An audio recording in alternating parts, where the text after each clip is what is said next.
Welcome into the show tonight. I'm Brian Keating, alongside Carson Cunningham. It is time to crash the board. Let's do it. A lot to talk about Thunder-wise. Lots to talk about Thunder-wise. We really got into the game today. They didn't play very well, and the Cleveland Cavaliers are obviously a lot better. We talked about that about 30 minutes ago. What I want to get into is sort of the big stories of this last week, and that begins with Russell Westbrook, right? He did make the All-Star team. We were worried after he wasn't a starter. I was really sweating that one. No, nobody's sweating the fact that he's an All-Star. But what do you make of his All-Star bid? What do you make about this moving forward and what the game's going to be like now that Russell Westbrook is playing with four Warriors? Kevin, Clay, Steph, Draymond. I'm sure Russ probably didn't want to go. I'm out. I think Russ, if I'm Russ, can I play for the East? I don't want to play with those guys. Yeah. I want to beat the tar out of those guys. He's trying to win his third straight MVP, so I think he'll show up. But this is really kind of like a reunion with your ex. You run into her at like Walmart. You see her down the aisle, and you're like, she saw me. I have to have this conversation. I don't really want to talk to her. Do you? You don't have to, but Russ does, because he has to play basketball with Kevin. Now, everyone's like, or not everyone, but some people nationally are like, why can't Russell just talk to Kevin? Why can't he get over it? Well, no. Kevin left, and you know what Kevin left with him? Russell's chance to win a title. He doesn't take that lightly. That's all Russell wants to do is win a championship. Kevin took that from him. He is right to hold a grudge. It appears he's going to hold a grudge moving forward, and I don't blame him. And I don't blame him if he doesn't pass it one time to any of the Warriors in the All-Star game. Well, I'm going to put three-peat, and that goes with the MVP race that Russell's won back-to-back NBA All-Star Game MVPs. Nobody's ever won three in a row. Russell will be gunning for that. The all-time scoring record is 42 points in an All-Star game. Russell will be gunning for that. I can honestly say this, Russell now 24 triple-doubles this season. There is zero chance he'll get a triple-double in that game because he will not pass it enough to get 10 assists. It will be jacking. And the most interesting thing for me is to see he doesn't want to pass it to Kevin, and he doesn't want to pass it to Steph, and he doesn't want to pass it to Clay or Draymond. There will be no passes for Russell, and it's going to be interesting to see him play. The coach is the Warriors coach, Steve Kerr. Yeah. Will he put them on the floor with Russell? Surely not. Will he avoid that whole situation? Oh, he's got to avoid that and like if he the does, plague. then Russell can just fire away. But at the end of the game, if it's a close game, you're obviously going to put Russell Westbrook and Kevin Durant on the floor at the same time. There'll be some drama. He should pass to Kevin, who's going for the win, and just block it. And then tackle him? Block it. Just say, that's what you get. No. Go all Serge Ibaka on him. That's from my buddy Serge. Okay, all right. It will be fun. That's in a few weeks. The other big story of the week is that Enes Kanter did something really stupid. Oh, Enes. He got frustrated and punched a chair, and he fractured his forearm.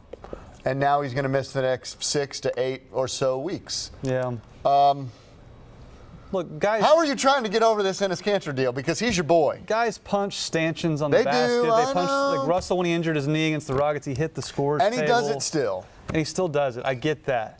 But you can't do that, man. Like, oh my gosh. Like, he acted like he had just lost the NBA Finals. It was a Thursday night game against a terrible Mavericks team. Why is he so upset? I didn't understand it from the jump.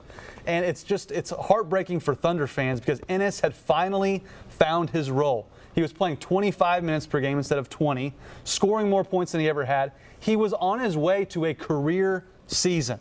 Finally, he had found a place that was home in the Thunder. He found his role, and now he's robbed himself of 2 months of basketball, and he only has himself to blame. It is a stash. No! That was full bore. That's a full bore no. It was go hard or go home. It's stash. No. Enes, what are you doing? Enes the menace. What he's really done is he's just taken away from that bench unit, which had found its legs. He was one of the leading candidates for the 6th man of the year. Yes. He has the 11th best player efficiency rating in the NBA. Wow. That's offensive players in the league. He was the 11th best. There's no way they can find anyone off the bench to do what he does.